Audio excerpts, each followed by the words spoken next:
healthy, fine, khỏe, hospital, bệnh viện, clinic,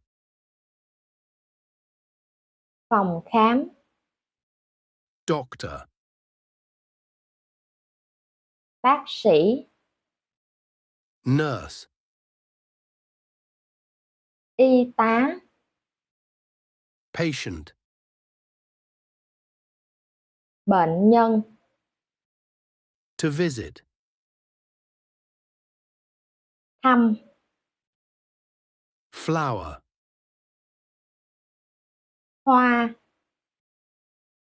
fruit, trái cây, to buy, mua,